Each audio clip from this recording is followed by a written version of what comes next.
Praise the lord. దేవునికి స్తోత్రం కలుగును గాక. అందరూ బాగున్నారండి. దేవుడు మిమ్మల్ని మీ కుటుంబాలను ప్రభు ఆశీర్వదించును గాక.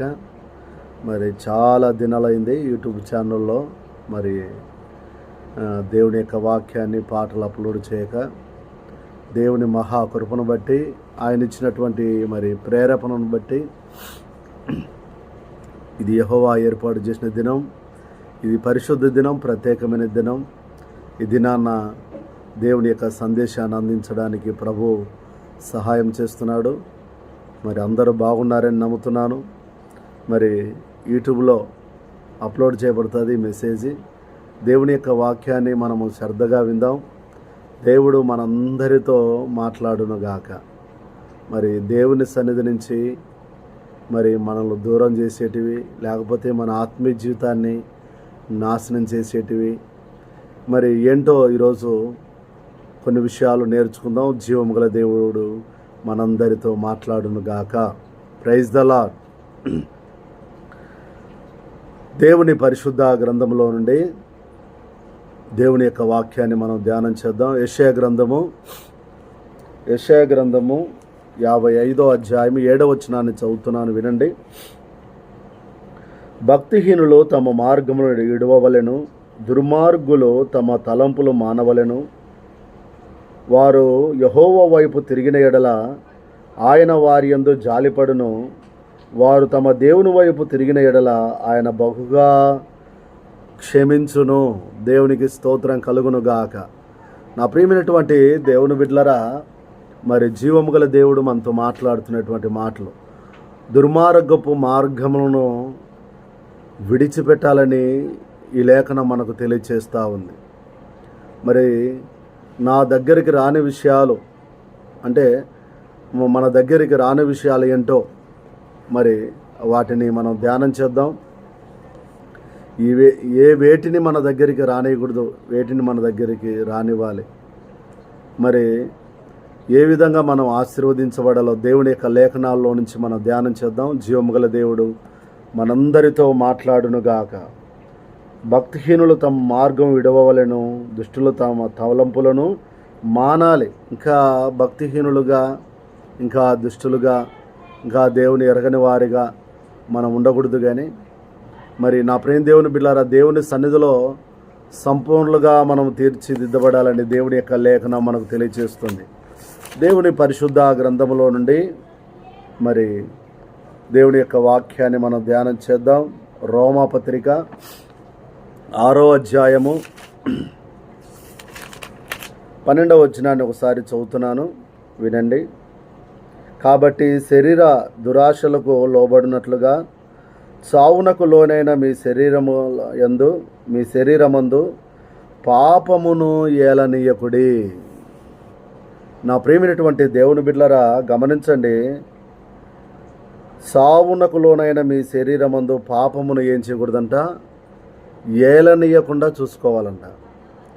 అంటే నా ప్రియమైనటువంటి దేవుని బిడ్డలారా, పాపము నా దగ్గరికి రాదు మరి అని మనం చెప్పగలిగినటువంటి వారిగా ఉండాలి. పాపం మన దగ్గరికి వస్తే మనల్ని ఏం చేస్తుందంటే అది మనల్ని ఏల్తుంది, మన జీవితాన్ని నాశనం చేసే విధంగా ఉంటుంది. పాపము మనసును దేవుని నుండి మరి దూరం చేస్తుంది. కాబట్టి నా ప్రియమైనటువంటి దేవుని బిడ్డలారా, ఈ పాపం అనేది చాలా భయంకరమైనదండి. కాబట్టి ఈ పాపము నుండి మనల్ని విడిపించడానికే మన ప్రభు అయినటువంటి యేసుక్రీస్తు ప్రభుల వారు వచ్చారని మనం ఎరుగుదాము. ఈ పాపము ఏం చేస్తుందంటే మనల్ని పతనానికి, నాశనానికి, నరకానికి ఈడ్చుకుని వెళ్తుంది. అయితే ఈ పాపము దేవుని నుండి మనల్ని దూరం చేస్తుంది.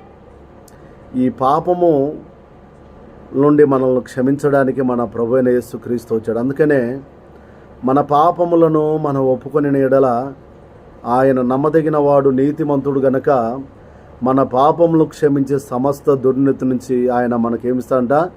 విడుదల ఇస్తానని దేవుడు మాట్లాడుతూ ఉన్నాడు. దేవునికి స్తోత్రం కలుగునుగాక. కాబట్టి నా ప్రియమైనటువంటి దేవుని బిడ్డలారా, పాపము మనసును దేవుని నుండి దూరం చేస్తుంది. కాబట్టి ఈ పాపపు ఆలోచన లేకపోతే ఈ పాపం మనకు దగ్గరికి రాకుండా చూసుకోవాలి. పాపములు క్షమించబడాలి. దేవుని సన్నిధిలోనికి వచ్చినప్పుడు, దేవుని సన్నిధిలో ప్రభుని ఆరాధించినప్పుడు, ప్రభుని మహింపరిచినప్పుడు, మరి ప్రభుతో సత్య సంబంధం కలిగి ఉన్నప్పుడు, ప్రభు సన్నిధిలో ఆడి పాడి ప్రార్థించినప్పుడు ఈ పాపము మనలో ఉండదండి. ఈ పాపం మనల్ని ఏలదు. ఈ పాపముకు మనం చోటు ఇవ్వకూడదు. పాపానికి మనం ఎప్పుడైతే చోటిచ్చామో, చూడండి, సులువుగా చిక్కులు పెట్టు పాపము ఎంతో ప్రమాదకరమైనది. సులువుగా చిక్కులు పెట్టు పాపం. ఇది కొంచెముగానే ఫస్ట్ స్టార్ట్ అవుతుంది, అది పెద్ద కొండలాగా తయారవుతుంది. కాబట్టి నా ప్రేమైనటువంటి దేవుని బిడ్డలారా, దేవునికి మరి దూరం చేస్తుంది పాపం. కాబట్టి ఈ పాపము నుండి మనం విడుదల పొందాలని దేవుని యొక్క లేఖనం మనకు తెలియచేస్తుంది. పాపము దేవుని నుండి దూరం చేస్తుంది. కాబట్టి మన పాపములు మనం ఒప్పుకొని దేవుని సన్నిధిలో కనికరించబడుదుముగాక. అదేలాగున దేవుని పరిశుద్ధ గ్రంథంలో నుండి నా ప్రేమైనటువంటి దేవుని బిడ్డలారా, దేవుని యొక్క వాక్యాన్ని ధ్యానం చేద్దాం. 2వ తిమోతిలకు రాసినటువంటి పత్రిక 1వ అధ్యాయము 7వ వచనాన్ని నేను చదువుతున్నాను, వినండి. 2వ తిమోతిలకు రాసినటువంటి పత్రిక 1వ అధ్యాయము 2వ వచనం. తండ్రి అయిన దేవుని నుండి, మన ప్రభు అయిన యేసుక్రీస్తు నుండి కృపయు కనికరము సమాధానము మీకు కలుగునుగాక.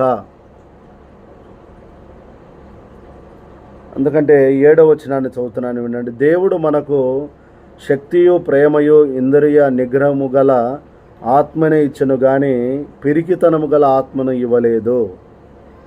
రెండవది ఏంటంటే, నా ప్రేమైనటువంటి దేవుని బిడ్డలారా, భయం నా దగ్గరకు రాదు అని మనం చెప్పగలిగినటువంటి వారిగా ఉండాలి.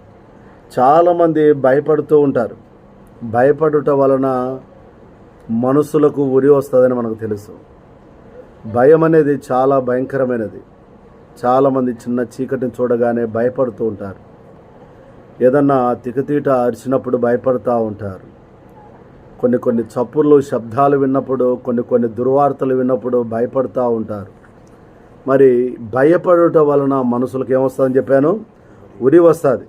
దేవుడు మనకు ధైర్యాన్ని ఇచ్చాడు, భయాన్ని కాదు. దేవుని పిల్లలు ధైర్యంగా బ్రతకాలి. నీతిమంతులు ఎలా ఉంటారంట చెప్పండి? సింహము వలె ధైర్యముగా ఉంటారంట. దేవునికి స్తోత్రం కలుగును గాక.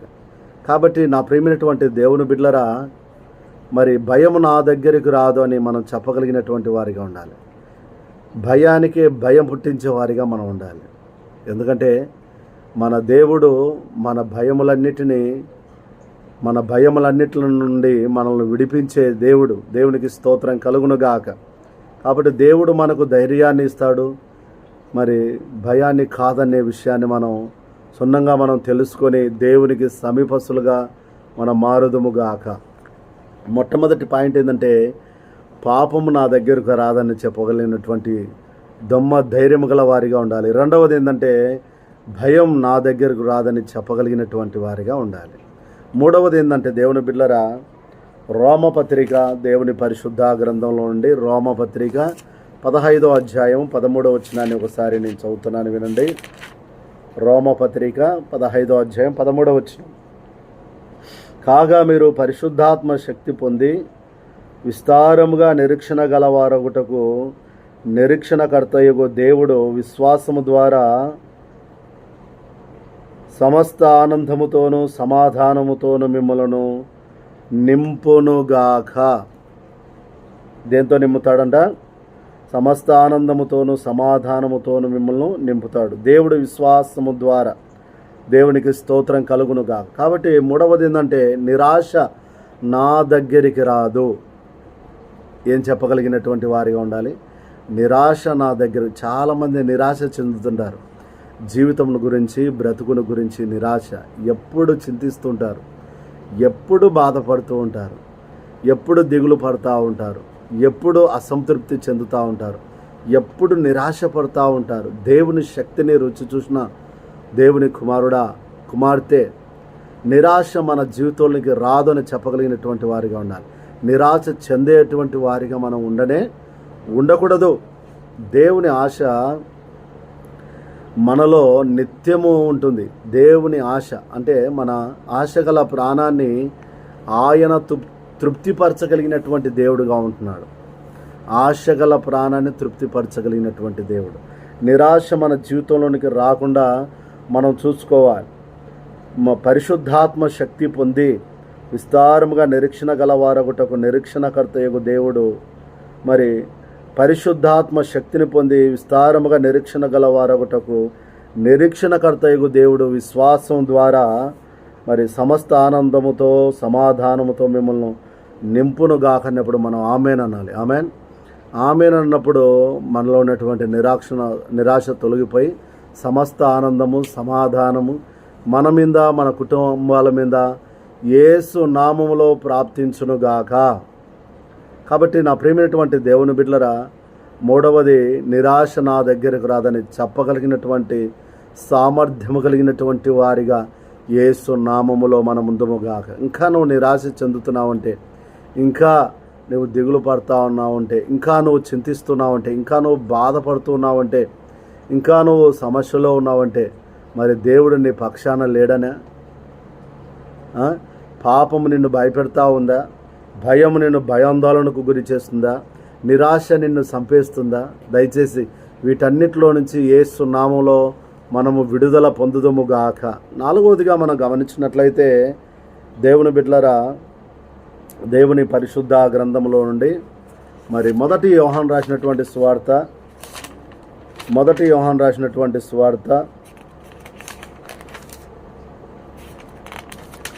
4వ అధ్యాయము 7వ వచనాన్ని ఒకసారి చదువుతున్నాను, వినండి. 4వ అధ్యాయము 7వ వచనం, ప్రియులారా, మనము ఒకరినొకరు ప్రేమించుదము, ఏలయనగా ప్రేమ దేవుని మూలముగా కలుగుచున్నది. ప్రేమించు ప్రతివాడును దేవుని మూలముగా పుట్టినవాడై దేవునిని ఎరుగును. దేవునికి స్తోత్రం కలుగును గాక. మరి 4వ పాయింట్ ఏంటంటే, ద్వేషము నా దగ్గరికి రాదని చెప్పగలిగిన వారిగా ఉండాలి. చాలామంది ఎప్పుడు ద్వేషముతో నింపబడి ఉంటారు. ద్వేషం అనేది చాలా భయంకరమైనదండి. ఈ ద్వేషం మనలో కలవకుండా, మనలోనికి రాకుండా మనం చూసుకోవాలి. ద్వేషం అనేది దేవునికి దూరం చేస్తుంది. ప్రేమ మన క్రైస్తవ జీవితం యొక్క మూలం. ప్రేమకు మూలం ఎవరంటే ప్రభువైన యేసుక్రీస్తు ప్రభువారి. ఆయన మనల్ని ఎంతగానో ప్రేమించాడంటే మన కోసం ఆయన తన ప్రాణాన్నే బలిగా అర్పించాడు. ప్రాణము పెట్టినంతగా, రక్తము కారునంతగా ఆయన నిన్ను ప్రేమించాడు. ఆమెన్. కాబట్టి మనం పాట పాడతాం కదా, ఏమని? ఎంత ప్రేమమూర్తివి యేసయ్యా, ఎంత కరుణమయుడవు నీవయ్యా. అవును, ఎంత ప్రేమమూర్తి అండి ఆయన. దేవునికి స్తోత్రం కలుగునుగా.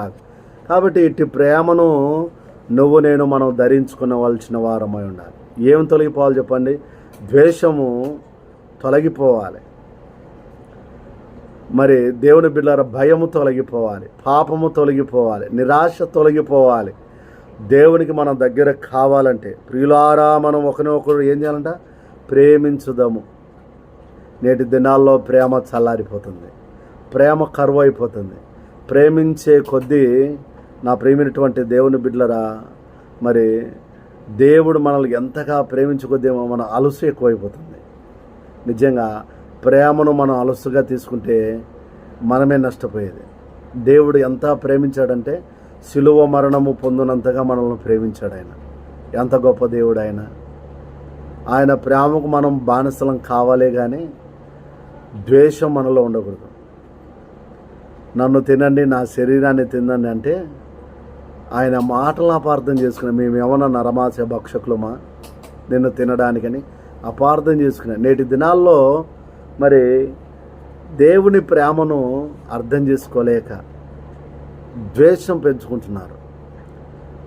నా ప్రేమైనటువంటి దేవుని బిడ్డలారా, ద్వేషం పెంచుకొని బరబ్బాను విడిచిపెట్టి యేసుక్రీస్తును సిలువ వేయండి యూదులు కేకలు వేశారు. మరి ఆ పిలాతు అంటాడు కదా, ఈ దోషము నా మీదకి, నా కుటుంబం మీదకి రాకుండా వీరి మీదకి, వీరి పిల్లల మీదకి వచ్చునుగాక అని చెప్పాడు. చూసారా? మరి ఆయన గమనించినట్లుగా దేవుని పిల్లలు గ్రహించలేకున్నారు. నేటి దినాల్లో ఎంతోమంది గ్రహించలేనటువంటి స్థితిలో ఉంటున్నారు. నా ప్రేమైనటువంటి దేవుని బిడ్డలారా, మనము గ్రహించేవారిగా ఉండాలి. మరి ఏలయనగా ప్రేమ దేవుని మూలముగా కలుగుతున్నది. ప్రేమ ఎవరి మూలంగా కలుగుతుందంట? దేవుని మూలముగా. దేవునికి స్తోత్రం కలుగునుగాక. ప్రేమ దేవుని మూలముగా కలుగుచున్నది. మరి ప్రేమించు ప్రతి వాడును దేవుని మూలముగా పుట్టినవాడై దేవునిని ఎరుగును. దేవుని మూలముగా పుట్టినవాడై. ఆమెన్. దేవుని మూలముగా మనం పుట్టామా? ఎవరి మూలంగా పుట్టాం? మనలో ఎవరి బీజం ఉంది?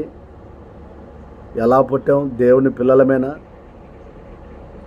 దేవుని పిల్లలమా? దయ్యం పిల్లలమా? ఈ ద్వేషము, మరి నిరాశ, లేకపోతే భయం, లేకపోతే పాపం, ఇవన్నీ అపవాది యొక్క లక్షణాలండి. ఇవి క్రైస్తవుని యొక్క జీవితంలో ఉండకుండా మనం చూసుకుందాము గాక.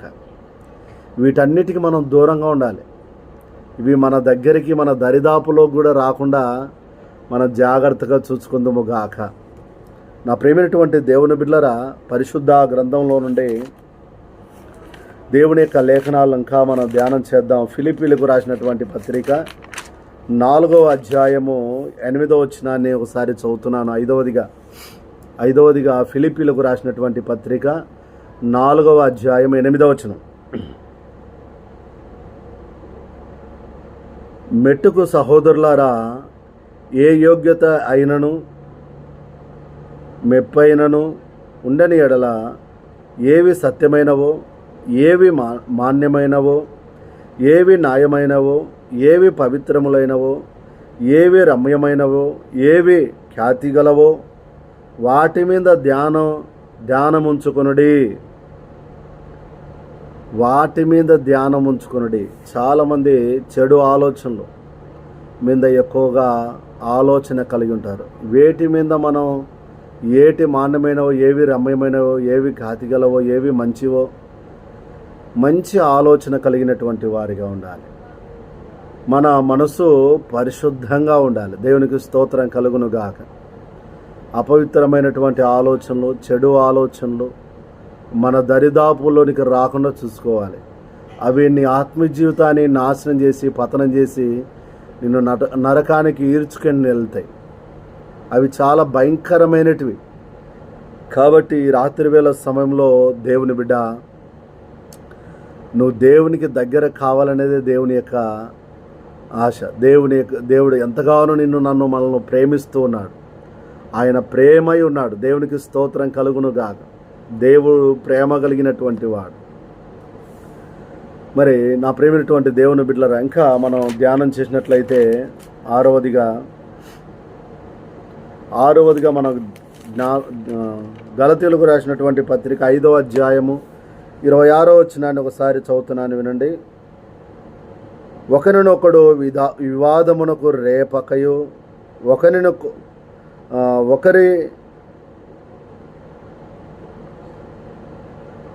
ఒకరికొకరు అసూయ పడకయు, మృదువుగా అతిశయపడకయు ఉందము. చూడండి, ఒకరికొకరు వివాదమునకు రేపకయు. ఒకరినొకడు ఏం రేపుకోకూడదంట? వివాదము రేపకూడదు. అంటే అసూయ నా దగ్గరకు రాదని చెప్పగలిగినటువంటి. అసూయ ఎప్పుడైతే ఉంటుందో అక్కడ వివాదములు, గొడవలు, అల్లరితో కూడిన ఆటపాటలు, ఇంకా నా ప్రేమైనటువంటి దేవుని బిడ్డలారా, మొదలైనటివి వివాదములో రేపేవారిగా ఉంటారు. మరి అసూయ మనల్ని వివాదములు రేపేదిగా ఉంటుంది. అసూయ దేవుని పిల్లల్లో ఉండకుండా చూసుకోవాలి. దేవుని పిల్లల్లోనికి అసూయ రాకూడదు. దేవుడు ప్రతి ఒక్కరికి ఒక ప్రత్యేకమైనటువంటి వరాలు ఇస్తున్నాడు. ఆ వరాలు మనము కలిగి ఉండాలి, కానీ అసూయ మనం కలిగి ఉండకూడదు. మరి దేవుడిచ్చే తలాంతులను, ఆ వరాలను చక్కగా దేవుని సన్నిధిలో ఉపయోగించుకోవాలి. పాటలు పాడే తలాంతు ఉందా? ప్రార్థించే తలాంతు ఉందా? వాక్యం చదివే తలాంతు ఉందా? మరి ఆ తలాంతులను భూమిలో పాతిపెట్టేవారిగా కాక దేవుని సన్నిధిలో మనం ఉపయోగించేవారిగా ఉండాలి. దేవునికి స్తోత్రం కలుగునుగాక. మనము తలాంతులు కలిగినటువంటి వారిగా, మంచి టాలెంట్ కలిగినటువంటి వారిగా దేవుని సన్నిధిలో మనం ముందుకు సాగేవారిగా ఉండాలి. చాలామంది నా ప్రేమైనటువంటి దేవుని బిడ్డలారా ఏ విధంగా నేటి దినాల్లో ఉంటున్నారంటే, ఒకసారి వాక్యాన్ని చదువుతానండి. ఎఫెసీయులకు రాసినటువంటి పత్రిక 6వ అధ్యాయం 10వ వచనాన్ని ఒకసారి చదువుతూనే ఉండండి. తుదకు ప్రభు యొక్క మహాశక్తిని బట్టి ఆయన యందు బలవంతులై ఉండుడి. ప్రభు యొక్క మహాశక్తిని బట్టి ఆయన యందు ఎలా ఉండాలంటే బలవంతులుగా ఉండాలి. మరి 7వ పాయింట్ ఏంటంటే, ఆత్మీయ బలహీనత నా దగ్గరకు రాదని చెప్పగలిగినటువంటి వారిగా ఉండాలి. చాలామంది ఆత్మీయంగా బలహీనులుగా ఉంటున్నారు. బలహీనులుగా మనం ఉండకూడదండి, బలవంతులుగా ఉండాలి. తుదకు ప్రభు యొక్క మహాశక్తిని బట్టి ఆయన యందు ఎలా ఉండాలంట బలవంతులై ఉండండి. బలవంతులుగా మనం ఉండాలి, బలహీనులుగా ఉండకూడదు. బలహీనులుగా ఉంటే మనం ఈ లోకంలో పడిపోతాం. ఆ బలహీనతను చోటు చేసుకుని అపవాది దూరుతాడు. నిన్ను మనశ్శాంతిగా బ్రతకనియడు, నిన్ను కుదురుగా కూర్చొనియడు, పండుకొనియడు. నీ జీవితాన్ని నాశనం చేస్తాడు వాడు, ఒక మాటలో చెప్పాలంటే. కాబట్టి ఏ బలహీనత మన దరిదాపులోనికి రాకుండా చూసుకుందాము గాక. దేవునిలో మనకు బలం ఉంది, ఆయన బలవంతుడు. దావీదు అంటాడు కదా 18వ కీర్తన 1వ వచనంలో, యెహోవా నా బలమా, నేను నిన్ను ప్రేమించుచున్నానంటాడు. దేవుని బలాన్ని పొందుకునేటువంటి దావీదు శత్రువు అంతా గొలియాతు 6 మూరల జానుడు ఎత్తు ఉన్నా ఒక్కసారిగా తల తెగ నరికేశాడండి. ఒక్క పచ్చి దవడ గాడిద ఎముకతో సంసోను 1000 మందిని చంపేశాడండి. ఇది దేవుడిచ్చినటువంటి బలం. దేవునికి స్తోత్రం కలుగును కాదు. మనం బలం పొందుకోవాలి కానీ బలహీనులుగా మనం ఏమాత్రం ఉండకూడదు. 8వది మనం గమనించినట్లయితే ఇదే 4వ అధ్యాయం ఎఫెసీయులకు రాసినటువంటి పత్రిక 4వ అధ్యాయము 29వ వచనాన్ని చదువుతున్నాను వినండి.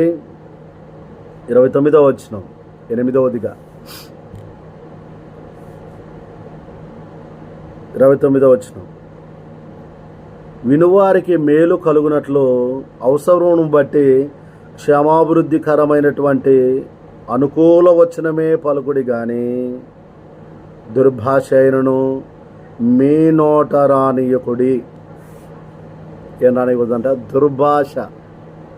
దుర్భాష అంటే తెలుసు కదా,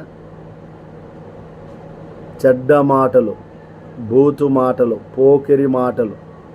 చెడ్డ మాటలు నా దగ్గరికి రాదని మనం చెప్పగలిగినటువంటి వారిగా ఉండాలి.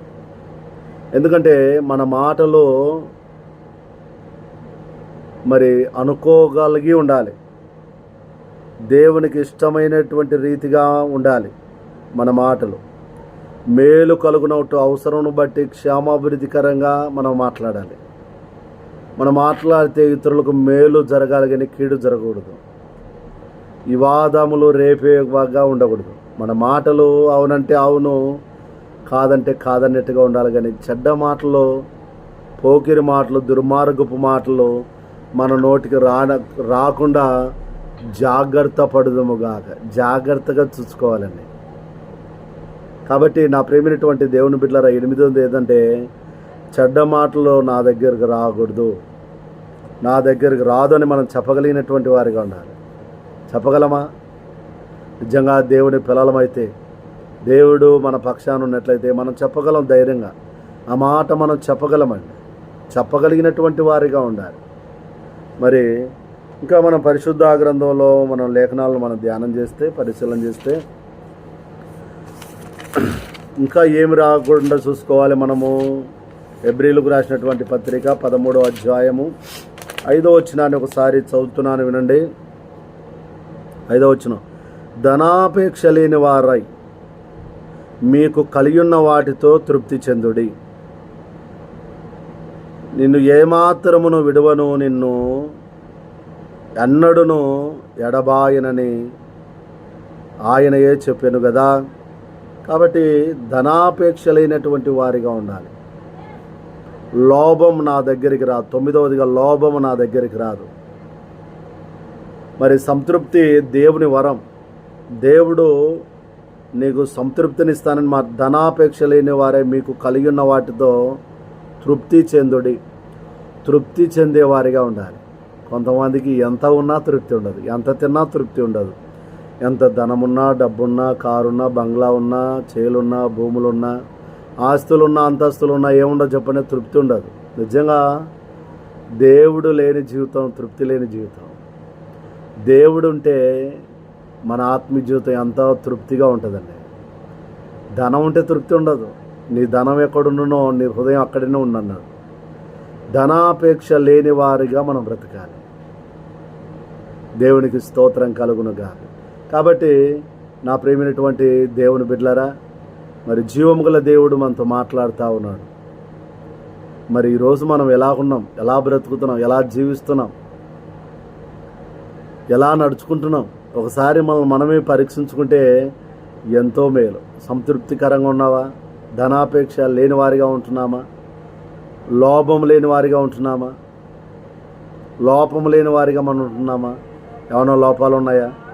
పాపం, భయం, ఈర్ష, పగ ఇవన్నీ ఉంటున్నాయా? ఎలా ఉన్నాం ఒకసారి మనమే పరీక్షించుకుంటే ఎంతో మేలండి. దేవునికి స్తోత్రం కలుగునుగాక. చివరిగా ఒక మాట చెప్తాను పద్ధతిగా, జీవము గల దేవుడు మనతో మాట్లాడునుగాక. యాకోబు రాసినటువంటి పత్రిక 4వ అధ్యాయము 8వ వచనం చదువుతున్నాను, వినండి. 4వ అధ్యాయం 8వ వచనం. దేవుని యొద్దకు రండి, అప్పుడు ఆయన మీ యొద్దకు వచ్చును. పాపులారా, మీ చేతులను శుభ్రం చేసుకునుడి. దిమనస్కులారా, మీ హృదయములను పరిశుద్ధపరచుకొనుడి. వింటున్నారండి? దేవుని యొద్దకు రండి, అప్పుడు ఆయన మీ యొద్దకు వచ్చును. మనం ఎల్లప్పుడూ ఆయనతోనే ఉండాలి. 10వదిగా ఎల్లప్పుడూ ఆయనతోనే ఉండాలి. ఎల్లప్పుడూ ఆయనతోనే ఉండాలి. దేవుని దగ్గరికి రావాలి, కానీ సైతాన్ దగ్గరికి వెళ్ళకూడదు. అర్థమవుతుందండి? మరి దేవుని దగ్గరికి వస్తున్నామా? దేవునితో సహవాసం చేస్తున్నాం. దేవుని నుండి నిన్ను దూరం చేసేటివి మరి 10 విషయాలు చెప్పాను. దేవుని నుండి దూరం నా దగ్గరికి రాదు. దేవుని దగ్గరికి వస్తే నీ దగ్గరికి రాదు. అది 10 విషయాలు చెప్పాను. మొట్టమొదటిది ఏంటి చెప్పండి? పాపం. మొట్టమొదటిది పాపం, 2వది భయం, 3వది నిరాశ, 4వది ద్వేషం, 5వది చెడు ఆలోచనలు, 6వది అసూయ, 7వది ఆత్మీయ బలహీనత, 8వది మరి చెడ్డ మాటలు, 9వది లోభం, 10వది దేవుని నుండి దూరం. ఇవన్నీ చేస్తాయి. కాబట్టి దేవుని యొద్దకు రండి, అప్పుడు ఆయన మీ యొద్దకు వచ్చును. మీరు దేవుని దగ్గరికి వస్తే అప్పుడు ఆయన మీ యొద్దకు వస్తాడు. ఈ 9టిని పారదోలుతాడండి. ఎంత గొప్ప దేవుడు, ఎంత గొప్ప దేవుని మనం కలిగి ఉన్నాం. మరి ఈరోజు ఒక ప్రత్యేకమైనటువంటి తీర్మానం చేసుకునేటువంటి వారిగా దేవుని సన్నిధిలో మనం ఉండగలిగితే దేవుడు ఖచ్చితంగా మనల్ని బలపరుస్తాడు. కాబట్టి నా ప్రేమైనటువంటి దేవుని బిడ్డలారా, ఈరోజు దేవుడు మనతో మాట్లాడుతున్నాడు. నీ జీవితంలో ఇంకా ఉండకూడని వాటిని వదులుతావా అని దేవుడు అడుగుతూ ఉన్నాడు. నీ జీవితంలో ఇంకా ఏం ఉండకూడదో, ఈ 10 ఉండకూడదు. ఈ 10 దూరం కావాలి. దేవుడి దగ్గరకు వస్తే ఈ 10 దూరం అయిపోతాయి. భయం దూరం అవుతుంది, పాపం దూరం అవుతుంది, నీ దరిదాపులోని కూడా రాదది. దేవునికి స్తోత్రం కలుగునుగా. కాబట్టి మరి ఇప్పుడు మీరు మీ హృదయాలని పరిశీలించండి, పరిశీలన చేసుకోవాలి.